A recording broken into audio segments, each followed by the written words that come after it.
Bienvenue tout le monde dans l'édito avec Simon Rochelot. On a pris Oui, une petite pause la semaine passée, ben mais oui. on est de retour cette semaine et on parle souvent de l'importance des règles du jeu dans une démocratie, mais dans une société en général, même si ce n'est pas démocratique, les règles du jeu sont importantes. Et il y a l'Institut de recherche McDonald Laurier qui est quand même un gros institut Mmh. dans le Canada anglais, qui produit toutes sortes de papiers dont on a eu l'occasion de parler dans le podcast par le passé, de d'autres choses. Et ils ont fait une étude, dans le fond, qui vient d'être publiée. Donc, c'est sorti à la fin novembre. Qui vient juste de se passer. Et ça parle des droits de propriété, Mmh. notamment au Canada. Et donc, on essaie de comparer ça un peu avec ce qu'il y a dans le monde. Et puis, je t'ai dit, je pense que ça peut être un sujet intéressant, notamment du fait que, tu sais, on avait parlé il y a une couple de semaines de tout le contentieux qu'il y avait avec les communautés autochtones du BC, notamment. Puis là, tu avais des gens qui disaient, mais non, mais les droits ancestraux des Premières Nations précèdent les droits de propriété. Puis là, tu sais, c'est comme un sujet. Les droits de propriété, c'est un truc un peu occulte, qu'il y a juste les libertariens qui parlaient de ça il y a une couple d'années. Et un peu comme l'inflation d'ailleurs. Et c'est Ouais. comme devenu un sujet beaucoup plus mainstream depuis que les gouvernements ont joué dans les droits de propriété, justement, notamment, par exemple, les droits d'expropriation. Là. Et quand je me rappelle, on parlait de ça, puis on en avait parlé ensemble même. Puis, tu sais, des gens trouvaient ça un peu ésotérique. Et quelques mois après, on se faisait écrire: Ouais, à Longueuil, il y a du monde qui se sont fait exproprier. Tout ça, ben, c'est ça. C'est que l'importance d'avoir des droits de propriété féroce et bien enchâssé, c'est justement pour éviter toutes sortes de trucs arbitraires du genre on vous expulse, on vous exproprie pour faire passer une piste cyclable à côté de chez vous. Là. Ben oui. C'est pas Et c'est pas pour rien qu'on revient là-dessus assez régulièrement dans l'édito, parce que le droit de propriété au Québec et au Canada, ça, c'est un rapport canadien, mais on va se concentrer un peu plus dans la perspective québécoise. Mais effectivement, tu sais, il y a de l'empiètement qui se fait ces dernières années. Tu viens d'en parler, la loi sur l'expropriation au Québec. Bon, les trucs, d'ailleurs, il en parle dans le rapport, la décision par rapport au Cowichan, par Mhm, rapport aux droits autochtones. Bon, ça soulève toutes sortes d'enjeux. Puis aussi, je trouvais, puis c'est un hasard, quand j'ai commencé à regarder le document, c'était pas voulu. Je n'avais pas encore écouté le trio de la semaine dernière qui va être disponible en ligne pour tout le monde là, dans quelques semaines, là, j'imagine. Mais par rapport à ce que parce que Vincent parlait de comment que les États-Unis, c'était une lean and mean growth machine. C'est que vraiment, les États-Unis, c'est pendant la période qu'on appelle du Gilded Age, qui est en quelque sorte l'âge d'or de 1870 à 1910. À un point, c'était une machine incroyable de croissance économique, mais à la fois égalitaire, c'est-à-dire que l'histoire des riches de plus en plus riches, puis les pauvres de plus en plus pauvres, même si on nous a appris ça à l'école secondaire, c'est pas vrai. Là. C'est non, vraiment une c'est pas vrai. croissance que tout le monde devenait plus riche. Et pourquoi? Ben, notamment en raison justement des droits de propriété qui étaient très forts aux États-Unis. Malheureusement, ici, tu sais, on se demande, voyons, comment ça se fait que le Canada, depuis 10 ans, on traîne de la patte par rapport aux États-Unis et tout. C'est multifactoriel, évidemment, je ne prétends pas avoir réponse à tout, mais ça, c'en est une raison. C'est que le droit de la propriété, comme il mentionne en début de rapport, ils ne bénéficient pas d'une protection constitutionnelle. Il y a des protections comme au Québec quasi constitutionnelles, on va y revenir un peu plus loin, mais tu n'as pas de vraie protection constitutionnelle Mhm. en contexte canadien. Tu as, des principes de common law qui s'appliquent. Nous, au Québec, la propriété, c'est régi par le droit civil. Fait que c'est pour ça que je voulais comme moins m'étendre là-dessus. Mais si tu compares à peu près toutes les juridictions occidentales, et particulièrement aux États-Unis, le droit de la propriété, il n'est pas très bien protégé au pays. Mhm. Donc, je vais le mettre à l'écran. J'ai le document parce que tu l'as annoté. Oui. Donc, je peux le mettre comme ça, peut-être ici. On Oui. voit un petit peu mieux parce qu'il est Mhm. en plein écran. Donc, Mhm. j'y vais comme ça. Et donc, ça, c'est le document, la couverture du document que les Oui. gens peuvent voir à l'écran, ceux qui sont en vidéo. Et je vais avancer un petit peu dedans. Bon, évidemment, là, on voit la table des matières, tout ça. Mais dès le sommaire, en fait, tu as Oui. souligné quelque chose. Là. Ben, c'est ça, ce que je mentionnais il y a quelques instants, c'est que c'est à peu près une des seules démocraties développées qui a pas de protection constitutionnelle réelle du droit de propriété au Canada. Donc, Non, c'est ça, exact. J'avance encore un petit peu. OK, donc on y va comme ça. bon, eux autres, c'est parce qu'ils établissent, ce serait quoi les principes? Qu'est-ce qu'il faudrait faire pour renforcer le droit de propriété? Eux autres, ils proposent 4 piliers. D'abord, ben, une juste compensation pour toutes les prix, pour ben, les takings, pour toutes les prises de possession, finalement, toutes les saisies. Fait que, tu sais, l'histoire, on en a parlé beaucoup, toi et moi également, Vincent, vous n'avez pas entré aussi, l'histoire de comme, ah, ben, on vous compense à la juste valeur marchande. Ouais, mais t'as peu. La juste valeur marchande, c'est, ça se définit comme étant une rencontre des esprits entre deux parties qui veulent contracter. Exact. Quand on te force à te départir de ton bien, et même si on dit, ah, ben, l'évaluation municipale, par exemple, d'ailleurs, l'évaluation municipale, qui a déjà acheté une maison dans les dernières années, c'est que ça ne correspond pas toujours à la JVM, à la valeur marchande, mais quand même, c'est la valeur au livre. Dans un contexte qu'on te force, que tu as un gun sur la tempe, c'est peut-être pas exactement ce qui est le plus à propos. T'sais. Puis également aussi, ben, l'histoire avec la loi sur l'expropriation au Québec depuis maintenant, ce qui est permis, c'est de dire, ben, tu restes propriétaire, mais on t'enlève la pleine jouissance de ton bien, tu ne peux pas en faire ce que tu veux. Fait qu'il est encore à toi, mais tu ne peux pas le développer, tu ne peux pas construire. Mais en conséquence, vu qu'il est encore à toi, on n'a pas besoin de te compenser. Ben non, ça n'a pas de sens. Ouais, c'est ce qu'on appelle, c'est ça, des expropriations déguisées. Là. Voilà. Ensuite, l'autre point, bon, on dit le legitimate public purpose, ben, finalement, c'est que quand il y a une saisie ou qu'on t'enlève en totalité ou en partie la jouissance de ton bien, il faut qu'il y ait une raison d'utilité publique. Fait Mm. que, tu sais, pas des concepts vaseux du genre ah, c'est pour protéger l'environnement. OK, mais encore, tu sais. C'est un peu ça, là. Faut que Ouais, ce c'est soit. ça que je trouve un peu désolant là-dedans, parce qu'évidemment, tout le monde est pour la tarte aux pommes, là, Mhm. mais il me semble qu'il n'y a jamais rien qui est. On dirait que c'est comme s'ils n'ont jamais le fardeau de démontrer la nécessité. Tu sais, quand tu sais que toutes sortes de trucs là, sur les milieux humides et autres, ouais, mais Mhm. là, le Québec est un immense territoire. Tu sais, regardez la carte, là. C'est plus gros que toute la côte est des États-Unis, Ah oui. pratiquement mis ensemble. C'est combien de pays d'Europe Et ensemble, c'est tu sais? combien c'est ça, on prendrait la moitié de l'Europe à nous seuls et il y a à peine 9 millions de personnes. Mhm. Donc, il me semble qu'à un moment donné, je ne sais pas si on a vraiment besoin de protéger des terres là, à l'échelle globale, mais en tout cas, si c'est le cas, il me semble qu'il y a une démonstration qui est à faire là-dedans, là, avant de, pas de priver les gens de leur. Tu sais, je Mais sais pas, il faut que tu réussisses à démontrer que cet endroit-là est névralgique pour tel écosystème, puis voici pourquoi. C'est pas juste de manière préventive. Là. À mon avis, ça ne mais devrait pas constituer un motif raisonnable. parce que protéger les terres, c'est une chose, mais c'est parce qu'on parle pas juste des terres de la couronne. On parle, encore une fois, de propriété privée. Des, Ah, des- c'est des ça. terres qui appartiennent déjà à des entreprises ou des particuliers. Donc, Exact. ensuite, ben, on parle de due process, c'est-à-dire qu'il faudrait que ce soit un processus juste et équitable avant que tu sois exproprié. Bon, ça, je pense que ça va de soi. Puis finalement, l'enjeu de proportionnalité. Ça, je sais que y a des gens qui vont nous dire, ben ouais, parce que l'idée, c'est quoi la proportionnalité? C'est de dire, ben, essentiellement, mettons qu'à partir du moment que tu as rencontré ta raison d'utilité publique, ben, il ne faudra pas t'exproprier plus que ce que tu as besoin pour atteindre cet objectif-là. Il y Mhm. a des gens qui vont nous dire, ben oui, mais c'est déjà le cas, c'est déjà ça le principe, on ne fait pas exprès d'exproprier plus pour compenser plus que nécessaire. Ouais, mais à la multiplication des cas qui nous sont rapportés, on n'est plus dans l'anecdotique. Fait qu'on peut en douter un peu quand même. Ben, puis surtout quand on commence, c'est peut-être moins évident lorsqu'on parle d'une propriété, d'une maison. Mais lorsqu'on parle, par exemple, tu sais, il y a eu un discours là, il y a quelques mois, notamment, je pense que c'était la mairesse de Longueuil, qui parlait de ça, là, de dire que, ouais, mais tu sais, mettons des anciens terrains de golf, on pourrait les saisir, pas les saisir, là, au sens qu'ils sont volés, là, mais tu sais, en prendre le contrôle, les municipaliser pour les mettre à l'abri de la construction, pis ce genre de choses-là. Maintenant, tu te dis, ben là, au-delà de l'utilité, c'est parce que là, maintenant, un, est-ce que c'est proportionnel? Puis Mhm. deux, est-ce que tu as vraiment fait la démonstration que c'est d'utilité publique? Là? Parce que l'utilité publique, dans ce cas-ci, ça serait peut-être de faire des logements dessus pour que les gens puissent vivre quelque part, là. Pas de les laisser en jachère Mais, pour.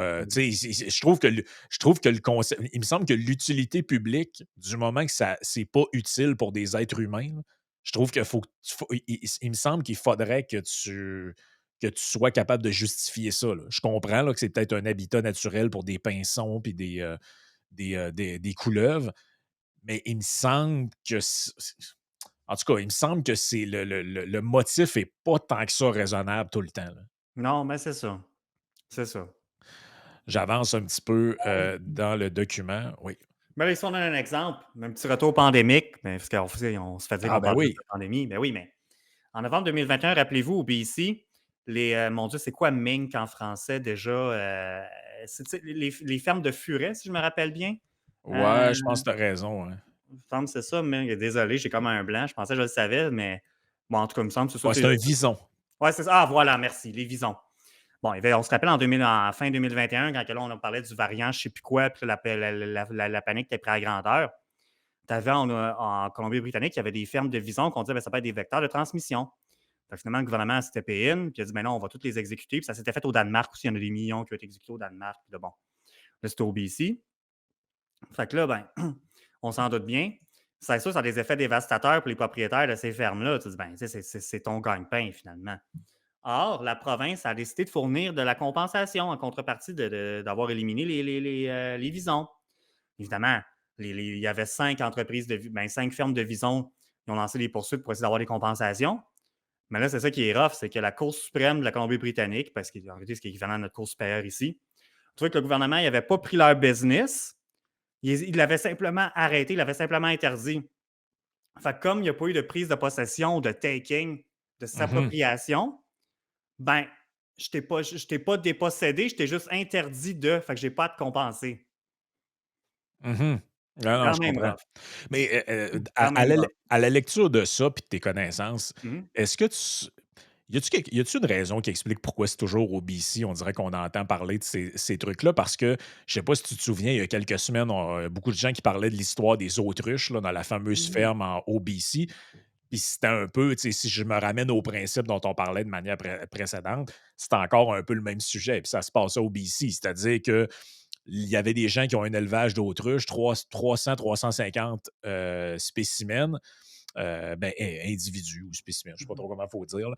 Puis là, la santé publique est débarquée, ils ont fait des tests, puis là, ils ont dit, ben là, il y aurait probablement un cas de grippe aviaire. Ben, tu sais, sur ta propriété privée, pour que le gouvernement puisse venir en disant on va exterminer les animaux, tu sais, ils ne peuvent pas venir chez vous tuer ton chat, ton chien. Là. Tu sais, sans motif. Là. Donc, il faut qu'il y ait un motif raisonnable de menace à la santé publique, puis possiblement de créer une épidémie, puis ce genre de choses-là. Puis le cas qui était fait, à mon avis, ça va se rendre devant les tribunaux, c'est-à-dire, ouais, mais ils n'ont jamais fait vraiment la démonstration. Ils sont venus une fois, sont revenus des mois plus tard, puis ils ont testé une bête, ils n'ont jamais testé le troupeau au complet. S'il y en a juste une de malade, puis les autres testent négatifs, pourquoi tuer tout le troupeau finalement? Ben, je pense que, tu sais, oui, évidemment, il est question d'application de la loi ici, mais je pense que pourquoi est-ce que le BC est plus saucé que d'autres provinces, essentiellement? Je pense qu'en ça, c'est plus le contexte politique qu'autre chose. Un peu pourquoi que la Californie est plus saucée que le Texas. Ben, Ouais, ouais, c'est ça. je sais pas exactement. Je le sais puis je le sais pas en même temps. Là, tu sais, je pense que c'est politique. Là. Exact. Mais là, ensuite, ça, on peut passer rapidement, mais on revient sur l'affaire Kowichan dont on a parlé récemment, toi puis moi. Puis Pierre Desrochers aussi avait offert un complément d'information dans l'édito. Pas dans l'édito, mais dans le trio économique. Là. Donc, je vous invite à vous Mhm. abonner, ça vaut vraiment la peine. Ensuite, ben, pourquoi c'est important un droit de propriété? Bon, c'est sûr que là, peut-être qu'on peut qu'on prêche pour la paroisse ici, mais c'est de dire, ben, c'est parce que il y a des aspects, c'est ça que je voulais apporter, tu as l'aspect psychologique de la chose, l'étude démontre que, tu sais, non, c'est vraiment important le droit de propriété, tu sais. Pour ça, je trouve ça intéressant, d'ailleurs, le tweet, petite parenthèse, que tu as fait hier, tu avais du monde qui tweetait genre, ah, la réputation du Canada, depuis que c'est Mark Carney au pouvoir, on est rendu numéro 2 dans les rankings mondiaux. Tu avais Ouais. tweeté, ben oui, mais en gros, on s'en sac dessus quand tu n'es pas capable d'acheter une maison, tu sais, mais c'est un peu ça l'affaire, si tu dis c'est un besoin fondamental de l'être humain d'être propriétaire. Il y en a qui Ouais, préfèrent être puis locataire, c'est pas ça qu'on dit, mais fondamentalement, d'être capable d'avoir ton chez-soi, exact. d'être le maître de ta demeure, au-delà des aspects économiques, c'est un besoin naturel. Oui, puis c'est un besoin naturel qui est comme relié à d'autres types de besoins, notamment celui de se reproduire, tu sais, d'avoir Mmh. une famille. Pour beaucoup de gens, là, dites-moi pas, je suis en appart, j'ai eu des enfants. Là. Essayez de comprendre le point Mmh. fondamental qui est le suivant. Il y a beaucoup de gens pour qui, puis je pense que c'est la vaste majorité, pour qui l'option de fonder une famille est corrélée avec celle d'avoir une maison ou en tout cas d'être propriétaire. Pour toutes sortes de raisons, parce qu'ils ne veulent pas l'instabilité qui vient avec un loyer. Tu sais, pensez par exemple à tous ces gens que vous connaissez qui sont en appartement, qui disent ben, là, je suis obligé de déménager parce que mon propriétaire a trop augmenté mon loyer ou ben, parce qu'il ne veut pas faire les. Quand vous êtes seul ou en couple, c'est facile d'organiser ou c'est plus facile d'organiser un déménagement et de se mettre à chercher un endroit. Quand tu as des enfants, tu veux de la stabilité puis tu veux Mmh. être capable de dire je m'enracine ici et c'est ici que je fais ma vie, dans ce quartier-là, dans cet endroit-là. Tu sais, l'enracinement, c'est aussi un besoin fondamental de l'être humain. Là. Oui, il y a des globetrotters et du monde qui sont prêts à vivre partout sa boule, mais la vaste majorité des gens veulent s'enraciner et l'enracinement est relié avec le droit de propriété. Là. Ben, tout à fait. D'ailleurs, c'est ça que j'ai souligné et non surligné. J'essaie de faire du contraste, mais tu sais, ça fait référence, ben, tu sais, vu que c'est toi l'expert ici, là, ce que John Locke mentionnait là-dessus, mais davantage à la page suivante. Je vais le lire en anglais, puis on résumera après. Property rights also support the social fabric. They foster autonomy by giving individuals and families stable zones of authority and self-determination. Some say that property permits self-expression, puis là, ici, Hegel. Mhm. Ben, c'est un peu ça que tu dis, c'est qu'effectivement, ça fait partie du le fameux tissu social. Ben, c'est ça, c'est que c'est ton espace de liberté, de développement, d'autodétermination. Puis ça, pour un pays, tu sais, quand même assez socialiste, là, le Canada, on va se le dire, je pense que c'est inconscient, mais on rejette ça facilement du revers de la main, je trouve. Donc, En plus, puis je pense qu'une des raisons pour parce que tout à l'heure, en intro, je disais c'est une question qui devient de plus en plus populaire, tu sais, ou qui intéresse de plus en plus un grand nombre de gens, les droits de propriété. Et je pense que c'est directement relié à la difficulté d'accéder à ces droits-là.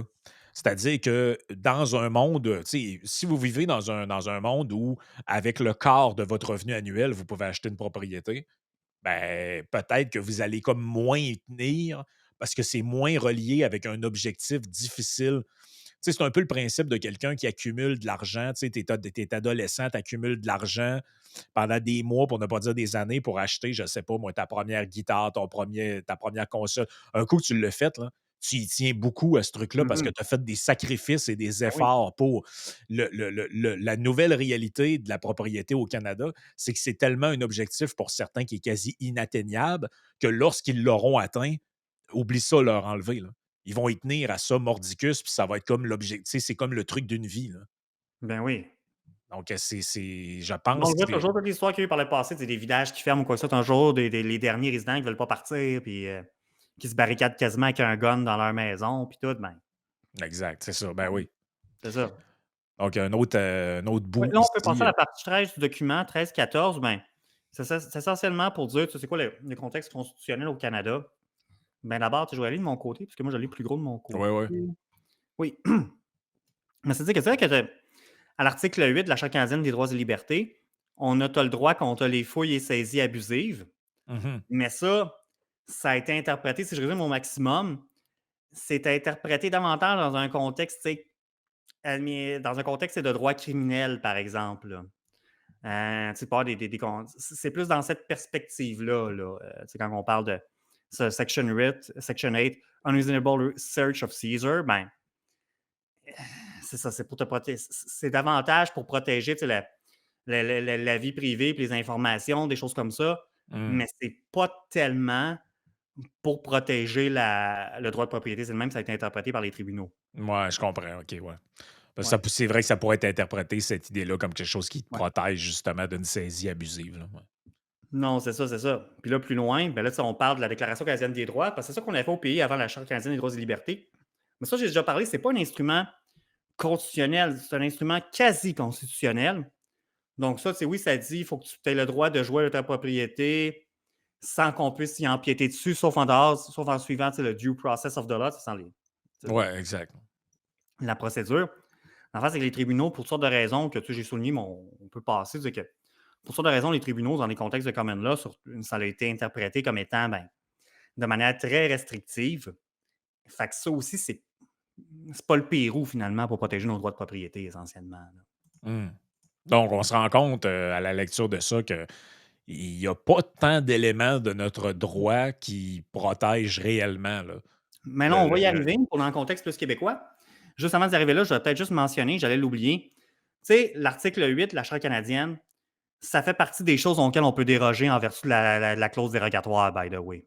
Fait Mm. que non seulement ce n'est pas une protection qui s'applique vraiment au droit de propriété, la protection contre les fouilles, perquisitions, saisies abusives, c'est genre, comme je disais plus tôt, ça engage plus de droit pénal, droit criminel, mais en plus, on peut y déroger par clause dérogatoire dans une loi du gouvernement. Donc, Concrètement, là, ce que ça veut dire pour les gens qui nous écoutent, c'est dans les droits fondamentaux que vous avez, il y en a que malgré la clause dérogatoire, les gouvernements n'ont pas le droit de suspendre.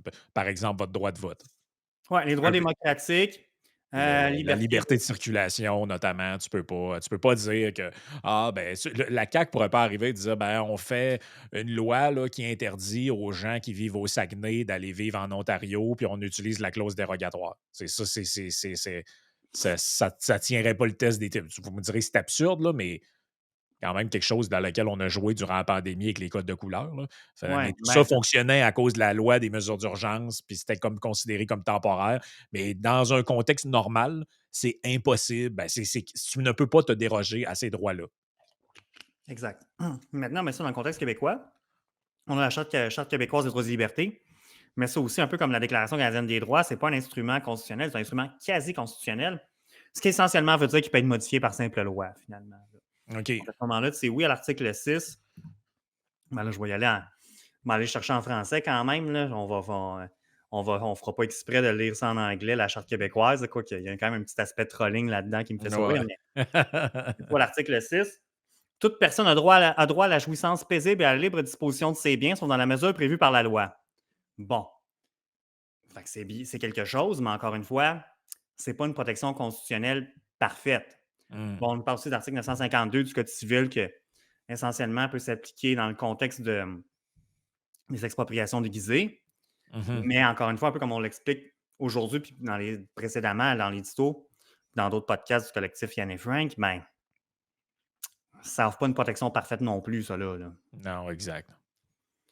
Donc, voilà. Ensuite, Ensuite, à la page 16, y avait-tu quelque ouais. chose là-dedans qui avait retenu ton attention? Il y a quand même beaucoup d'éléments soulignés, là. Non, je pense qu'on peut, tu sais, je pense qu'on peut quand même aller, parce que tu sais, je vois le temps qui file, on peut quand même peut-être aller un peu plus vite. Parce qu'on a quand même déjà fait le gros. Ben, peut-être passer à la page 18. Ouais.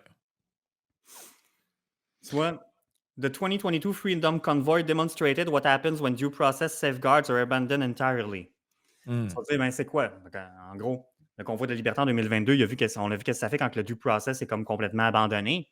Vous dites, ouais, mais c'est quoi le rapport du convoi de la liberté avec les droits de propriété? Ouais, mais rappelez-vous ce qu'on a évoqué, la loi sur le blanchiment d'argent, la loi sur le financement du terrorisme, pour saisir des comptes en banque de madame qui avait donné 50$ au convoi de la liberté. Je veux dire, tu sais, quelque part, ça aussi, ça s'inscrit dans le droit de propriété. Le droit de propriété, Ouais, c'est pas juste ta maison, là, pas juste ta maison et ton c'est tes auto, tu biens. sais. Non, c'est ça, c'est ça. Puis eux, dans le fond, parce que normalement, on n'aurait jamais dû invoquer de droit sur les mesures d'urgence. Tu sais, ça aurait dû être lié à une enquête de police, par exemple, ce genre de truc-là. Là. Tu sais, c'est ce qu'ils veulent dire là-dedans. Là. C'est qu'on a bypassé le, le processus. En fait, on a bypassé le processus normal par lequel on pourrait en arriver là. Là. C'est-à-dire, dans un contexte normal, il n'y a absolument aucune chance que votre compte bancaire soit gelé sur la base d'une manifestation quelque part. Là. Et normalement, c'est quelque chose qui n'aurait jamais dû arriver. Là. Non, exact. Si on passe à la page suivante, là, je l'ai traduit en français de mon côté, parce que bon, Oui. qu'est-ce qui est arrivé dans le contexte du convoi de la liberté? Ben, le gouvernement, ça a forcé les banques et les caisses populaires à geler 246 comptes, puis les plateformes d'échange de crypto à geler 253 portefeuilles. Il a divulgué des renseignements financiers privés au SCRS et à la GRC sur la seule base à 5 convictions de la GRC, sans aucun critère objectif ni possibilité pour le titulaire du compte de contester cette désignation avant la saisie. Hey, c'est rough, là. Hmm. Puis Ouais, c'est évidemment, assez ça a eu rough. des impacts, des gens ne pouvaient pas payer leur loyer, faire leurs courses, nanana. Puis on parle d'une privation totale de leurs biens fondée sur de simples soupçons. Ouais, Parce qu'il n'y a pas eu une tonne de condamnations en lien avec le convoi de liberté, là, rappelons-nous. Là. Non, c'est ça. Ben, à part pour ceux qui ont instigé la chose, Ouais. là, Tom Rollins et autres, ben, qu'on accuse de, là. Y a pas, ça n'a rien débouché d'un point de vue criminel. Puis même l'enquête du juge, c'était-tu Rousseau, j'oublie son nom, là, Ouais, mais Rouleau. Du juge Oui. Rouleau, et en est venu à la conclusion, je me rappelle, parce qu'il y avait des journalistes qui disaient qu'ils étaient mêlés puis ne savaient pas ce qu'ils faisaient, comme quoi tout d'un coup, on pouvait critiquer le travail des juges quand ça ne va pas dans le sens qui fait notre Mhm. affaire, dans lequel il avait dit qu'il n'y avait pas de motif d'invoquer la loi sur les mesures d'urgence. Mhm. Ce n'est pas un motif à être dérangé par des klaxons pour Non. évoquer une droit. Tu sais, la loi sur des mesures d'urgence, anciennement loi sur les mesures de guerre, je veux dire, on comprend que c'est invoqué si le pays est sous menace terroriste. Là. On comprend que c'est invoqué s'il y a des tanks à la frontière. Là. On comprend ce bout-là. Mais là, tout ça reposait sur le fait qu'on croyait avoir trouvé des armes dans un camion quelque part, puis que des gens faisaient spinner l'idée que l'argent venait de proxy de groupes de white supremacists américains. Mhm. Non, tout à fait, tout à fait. Puis à la section suivante, à la page 20, ça, c'est quelque chose que je trouve qui est vraiment intéressant, qui s'inscrit vraiment dans ce qu'on parle dans nos podcasts. Interférence réglementaire. The most pervasive state incursions on property today are not outright expropriation or expropriations or forfeitures, but regulatory measures that limit what an owner can do with property. Hmm. Fait que c'est ça, ce qui est le plus insidieux, c'est pas tellement quand tu es directement exproprié, c'est quand que la réglementation t'empêche de se faire ce que tu veux faire avec ton terrain. Fait qu'évidemment, on en parlait, la loi, les modifications à la loi sur l'expropriation qui fait que tu es encore propriétaire, mais tu n'as plus la pleine jouissance de ton bien, tu ne peux pas bâtir ce que tu veux dessus. Le zonage municipal, bonjour. Toutes ces choses-là. Là. Face Exact. Ben auxquelles le oui. citoyen, pas mal démuni, tu sais. Ben oui, parce que, tu sais, les gens, vous devez bien comprendre la chose suivante, là. Si vous achetez une maison qui est sur un terrain et après bien mûre réflexion, vous vous rendez compte que, ouais, la maison, je pense qu'il y a plus grand-chose à faire, puis c'était surtout le terrain qui m'intéressait ici. Je pense que je la sacrerais à terre, puis tant à reconstruire de quoi, je ferais un bigénérationnel, mettons. Ouais, la réglementation municipale vous interdit de le faire dans ce quartier-là. Mhm. Ouais, mais là, c'est carrément votre droit de propriété là, qui est attaqué là-dessus, là. C'est-à-dire que vous avez le droit d'utiliser votre terrain, mais uniquement pour des choses qu'on. Puis oui, il y a des affaires qui tombent sous le sens. Là. Tu ne veux pas que quelqu'un puisse avoir un terrain de même pour faire une tour de 1000 pieds de haut. Là.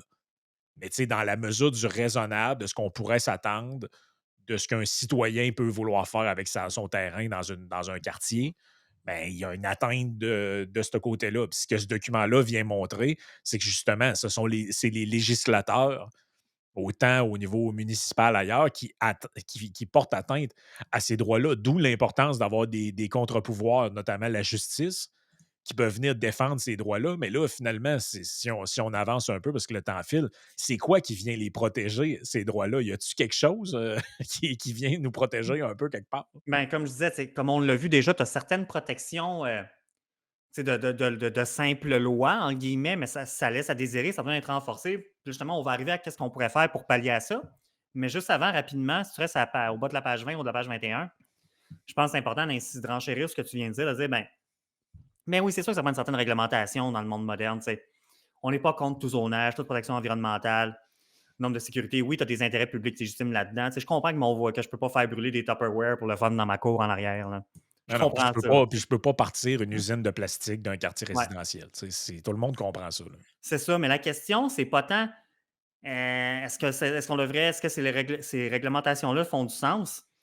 Mais est-ce que ça devrait pas être plutôt, est-ce que le gouvernement devrait compenser la perte de jouissance du bien et pas simplement la pleine expropriation? Mhm. Si tu demandes à Catherine Fournier, elle va te dire non. Elle est bien contente qu'elle n'a pas besoin de t'exproprier, mais qu'elle peut te dire qu'est-ce que tu peux faire ou pas avec ton terrain. Tu sais. Mm. Mais nous, c'est là qu'on dit, ben Christy, ça n'a pas d'allure. Ben là, ça, on peut passer. C'est très technique. C'est par exemple aux États-Unis, en Allemagne, au Royaume-Uni. Il y a des Mhm. mécanismes qui existent pour compenser ces situations-là. Bon, ça, on l'a déjà vu, c'est quoi les quatre grands piliers, là, parce qu'au début, c'était comme le résumé. Exact. Mais je dirais maintenant, bon, qu'est-ce qu'on pourrait faire comme protection? Essentiellement, là, je vais résumer rapidement, puis après ça, on ira sur Oui. Patreon, mais ils disent, ben, tu as deux choses. Soit que tu fais vraiment des modifications constitutionnelles, c'est que tu sors du quasi constitutionnel pour entrer vraiment dans le pleinement constitutionnel, c'est d'offrir une protection constitutionnelle aux droits de propriété. Il parle, j'en avais déjà parlé, mais pourquoi que c'est pas protégé dans la Charte canadienne des droits et libertés, le droit de propriété? Ben, c'est un compromis qui avait dû être fait avec le NPD pour faire passer à la charte, essentiellement. Bon. Mm. Fait que là, tu as ça. Fait que ça, c'est ce que je pense, d'essayer de recommencer des négociations constitutionnelles pour intégrer ça comme droit, comme droit constitutionnel. Finalement, le droit de propriété, tu te dis, ouais. En théorie, ça va peut-être la meilleure protection, mais méchant chiard, on s'entend. Là. Ben, mais, hein. Tu sais, si c'était ça il y a 40 ans, tu en parles souvent avec Yann. Je pense pas qu'on est plus mature qu'on l'était il y a 40 ans pour faire des modifications constitutionnelles d'envergure de nos jours. Là. Bon. Ben, on l'a vu là, quand on a parlé de la Constitution, entre Ben guillemets, oui. Constitution de Jolin Barrette. Là. sais, c'est déjà ouvert à toutes sortes d'interprétations, puis c'est rempli de billets là-dedans qui passent d'un bord à l'autre. Pourtant, en plus, les droits de propriété, ça devrait être quelque chose tu sais, je veux dire, c'est bon pour tout le monde, là. C'est pas, c'est bon pour celui qui est propriétaire, c'est bon pour celui qui pense le devenir, c'est bon pour celui qui pourra hériter de quelqu'un éventuellement, c'est bon pour tout le monde, là. Ouais. Et même si vous êtes locataire, savez-vous quoi? Même si vous êtes locataire, parce que moi, si je possède un bloc et vous êtes mon locataire, puis le gouvernement arrive et dit qu'il peut m'exproprier pour passer un tramway à la place, vous aussi, vous allez vous faire foutre à la rue, là. C'est ça Mmh. la réalité, là. Oui, oui, oui, oui. Mais tu sais, c'est ça, là, je me rends compte que je suis allé à l'envers, parce que là, on traite d'abord des modifications statutaires, donc législatives, réglementaires avant le constitutionnel, mais je vais faire le constitutionnel en premier. Pour dire aussi, dans le contexte, comme on sent dans le contexte canadien, modifier la Constitution, ben, ça se fait pas de même. Fait qu'en théorie, ce serait peut-être ce qu'il y aurait de mieux, Mhm, mais comme dit le proverbe, le mieux c'est l'ennemi du bien, tu sais. Fait que mhm. bon. Fait que là, ça nous ramène aux protections statutaires, aux lois, aux règlements. Ben là, ouais, mais Simon, tu disais que bon, il y en a déjà quelques-unes, mais c'était trop faible, c'était pas suffisant. Ben, écoutez, l'idée justement, c'est qu'il y en ait davantage, puis des renforcer. Parce que c'est ça qui est le plus facile à faire pour un gouvernement.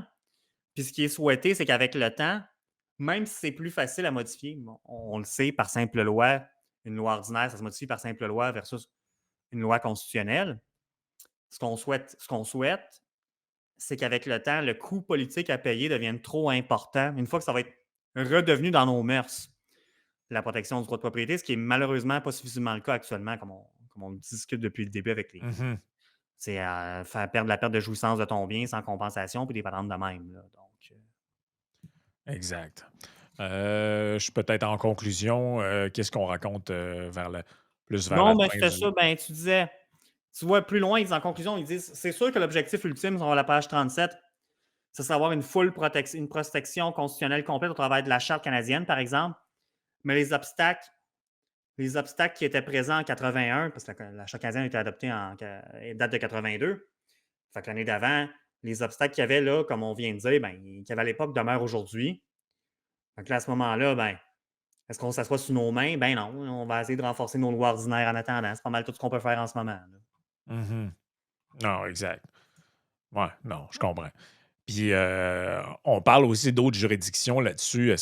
Est-ce qu'on présente un peu comment se situe le Canada par rapport à justement d'autres pays dans le monde? Est-ce qu'on fait bonne figure, mauvaise figure? Mais en fait, c'est ça, on fait mauvaise figure parce que si on se rappelle au début du rapport, ce que ça nous dit, c'est que t'as pas mal lien avec le Canada qui n'a pas une forme quelconque de protection constitutionnelle du droit de propriété en Occident. Si on compare aux États-Unis, si on compare à la. Tu sais, la Hmm. France, tu peux aller jusqu'à la Déclaration universelle des droits, ben, la Déclaration universelle de 1789, là. Ouais, ouais. C'est inclus là-dedans. En Allemagne aussi, ils ont des trucs. Bon, on comprend que l'historique de l'Allemagne fait en sorte que si on va avoir des protections constitutionnelles peut-être encore plus fortes, mais nous, ça fait pitié, là. Ouais, ça fait pitié. Écoute, dans la partie Patreon, on va parler du Doge. Mhm. Ça fait longtemps que les gens n'ont pas entendu Ben oui. parler du Doge. On se demande ce qui se passe avec ça. On va répondre à la question qu'est-ce qui Oui. se passe avec ça dans quelques instants. Fait que joignez-vous à nous. Puis on se retrouve derrière le mur du paywall. Yes. C'est à partir de 4 piastres par mois. Vous pouvez nous rejoindre puis profiter de l'intégrale de ce podcast-là, puis ainsi que tous les autres.